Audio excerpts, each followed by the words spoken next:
নমস্কার বন্ধুরা, খৈরনামার পাহাড় এবং উর্বর ক্ষেত্রগুলির মধ্যে অবস্থিত একটি ছোট গ্রামে একটি সমৃদ্ধ সম্প্রদায় ছিল, যা তার সুখ এবং সম্প্রীতির জন্য পরিচিত ছিল। যাই হোক, সময়ের সাথে সাথে গ্রামটি অপ্রত্যাশিত কষ্টের সম্মুখীন হতে শুরু করে।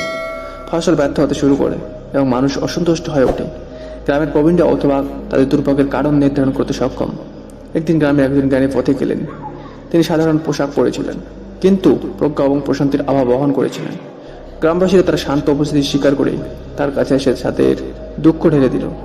ভ্রমণকারী মনোযোগ সহকারে শুনলেন এবং তারপর বললেন, আমি আপনার সাথে শ্রীকৃষ্ণের জ্ঞান ভাগ করতে এসেছি, যা আপনার সমস্যার মূল খুঁজে পেতে এবং সমৃদ্ধি এবং উন্নতি করতে সহায়তা করবে।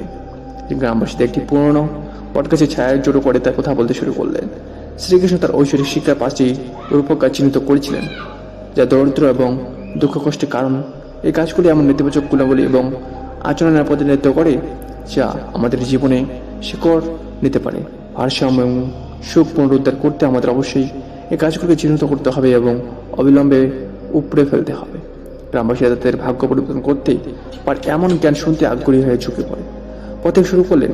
প্রথম কাজ হল অজ্ঞতার গাছ। যখন আমাদের জ্ঞান ও বোধগম্যতার অভাব হয়, তখন আমরা দুর্বল সিদ্ধান্ত নেই।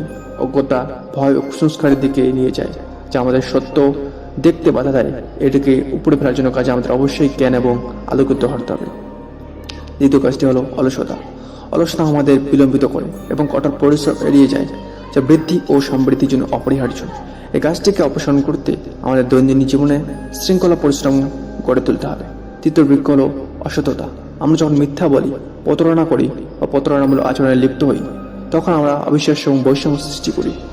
অসততা আমাদের সম্পর্ক ও সততাকে ক্ষয় করে। এই কাজগুলোকে উপরে ফেলতে আমাদের অবশ্যই সততা ও নিষ্ঠার অনুশীলন করতে হবে। চতুর্থ বৃক্ষ হল হিংসা। অন্যের সাফল্য সম্পদের প্রতি হিংসা তিক্ততা বিরক্তির দিকে নিয়ে যায়। হিংসা আমাদের নিজের আশীর্বাদের প্রশংসা করতে এবং আমাদের নিজস্ব লক্ষ্যের দিকে কাজ করতে বাধা দেয়।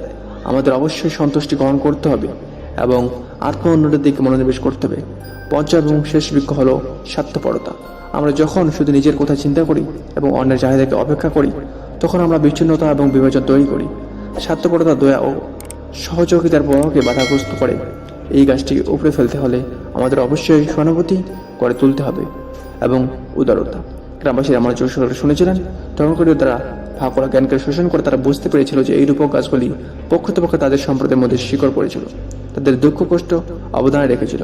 পরিবর্তনের জন্য দৃঢ় সংকল্পবদ্ধ তারা নিজের জীবনে তাদের গ্রামের মধ্যে এই নেতিবাচক গুণাবলীর মোকাবিলা করার জন্য একটি সম্মিলিত শপথ নিয়েছিল।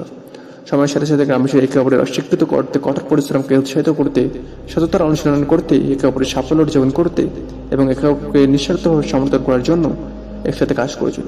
ধীরে ধীরে গ্রামটি আবার সমৃদ্ধ হতে শুরু করে। ক্ষেত্রগুলি প্রচুর পরিমাণে বেড়ে উঠল। বাজারগুলি কার্যকলাপে গুঞ্জন এবং হাসি আনন্দের সাথে বাতাস ভরে উঠল। জ্ঞানী ধর্মকারীরা রূপান্তরের দিকে হাসলেন এবং তার যাত্রা চালিয়ে গেলেন, এমন একটি গাছকে পিছনে ফেলে যা শ্রীকৃষ্ণের নিরবধি জ্ঞানের মাধ্যমে সমৃদ্ধি পথটি পুনরায় আবিষ্কার করেছিল। সো বন্ধুরা, এটা আমার চ্যানেল সাবস্ক্রাইব করে দাও। জয় পরমাত্মা, পরমাত্মা কি জয়।